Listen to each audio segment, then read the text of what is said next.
Seja bem-vindo ao canal Comunique Mais. Toda semana eu falo sobre comunicação profissional para deixar você mais preparado para falar e para resolver os seus problemas da vida e do trabalho por meio da sua comunicação. Hoje eu quero falar sobre objetividade inteligente. Como você usar a objetividade a favor da importância da mensagem e do tempo, né? Você deve estar cansado dessa quantidade gigantesca de informações que você tem que ler e que escutar todos os dias. Nós estamos, sim, vivendo um momento de excesso de informação. A gente é constantemente bombardeado por palavras em excesso e ficamos muito cansados ao longo do dia por causa disso. Tem e-mail que a gente recebe e nem lê, porque o e-mail é complexo, mal escrito ou tem muita informação. E sabe o que é pior? Um estudo descobriu que o nosso cérebro leva 17 milissegundos para decidir se gosta ou não de algo que ele acabou de ver. Se a gente não gosta, a gente fecha o site, desliga o cérebro para o que a gente está vendo, lendo, escutando. Dessa forma, gente, focar em uma tarefa, resistir a olhar o celular, ler algo a fundo e nos lembrar das coisas ou prestar atenção no que importa, está ficando cada vez mais difícil. É uma síndrome moderna. Por isso, você tem que aprender a falar de maneira objetiva e inteligente. E tem técnica para você fazer isso. Sabia que ser simples e objetivo dá trabalho? E especialmente no começo, quando você precisa treinar o seu cérebro para você escolher o que é importante falar e escrever e o que você pode deixar de lado na sua fala. Para cada situação de comunicação, tem uma técnica diferente. Se você for fazer uma apresentação ou escrever um informativo semanal, postar na rede social, para cada situação dessa é um jeito de falar. E tem sim que ser interessante e objetivo, porque isso mostra que você cuida do que você fala e também cuida do tempo e do interesse das pessoas. Para você evitar ser o chato do trabalho, aquela pessoa que fala demais e desperdiça palavras e o tempo, precisa começar a escolher bem o que vai dizer. Intencionalmente, tem que pensar para facilitar a compreensão e a memorização do que você fala pelas pessoas. Quando você domina as partes relevantes da sua mensagem, você traz nitidez para o raciocínio, poupa tempo e abre caminho no meio do ruído. Tá vendo que isso é tempo? Então utilize uma introdução, por exemplo, com impacto, com uma frase que vai ficar gravada na cabeça da pessoa que escuta e que tenha um significado relevante. Depois, apresente o lead da mensagem.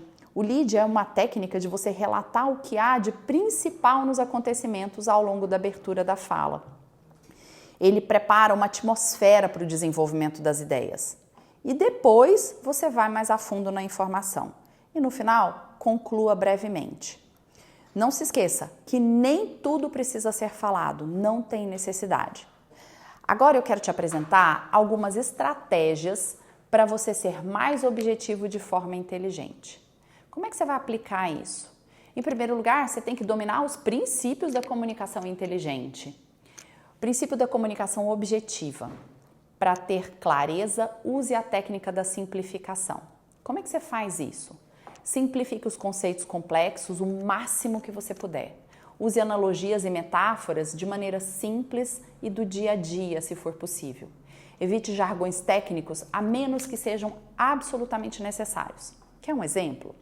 Você pode dizer algo como: o algoritmo utiliza aprendizado de máquina para otimizar os resultados. É bonito, né? Mais difícil. E se você trocar por: o programa aprende com exemplos para melhorar suas respostas, como uma criança aprende com a experiência?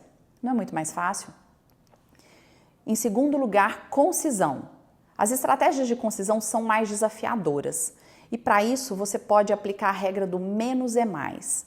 Comece a eliminar a palavra desnecessária, use frases curtas e diretas e priorize os verbos ativos no lugar dos verbos passivos.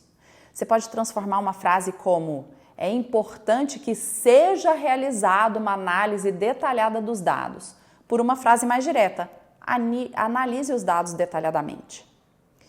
Número 3, relevância. Utilize o método "e daí?". Para cada informação que você der, pergunte se isso é realmente importante para o meu público. E mais importante ainda, é útil falar sobre isso? Mantenha apenas o que responde diretamente à pergunta central. E por falar em pergunta central, definir essa pergunta dá trabalho.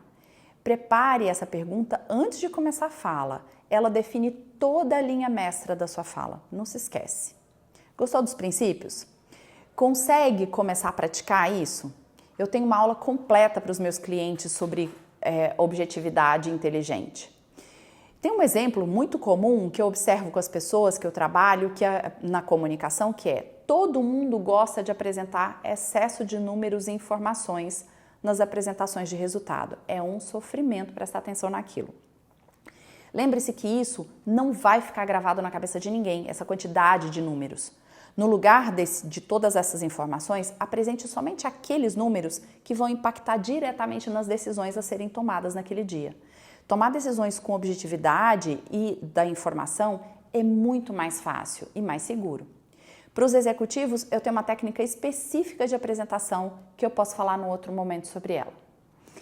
Outras atitudes de objetividade que podem ajudar são enviar e-mails resumidos e utilizar títulos em cada parágrafo do e-mail para introduzir o tema. Enviar memorandos na segunda pela manhã explicando os objetivos da semana com frases curtas e simples. Use o método do X, 144 caracteres. Alguns dados mostram que enviar comunicados pela manhã também aumenta as taxas de abertura. E os comunicados curtos aumentam ainda mais a quantidade de gente que vai ler. Não há como unir pessoas em torno de uma ideia ou estratégia no trabalho se elas se distraem ou não entendem o que você fala. Aprenda essas técnicas corretas de objetividade inteligente. E aí, eu te convido para você deixar seus comentários, experiências e dúvidas aqui. Gostou do vídeo? Me segue para mais. Até o próximo!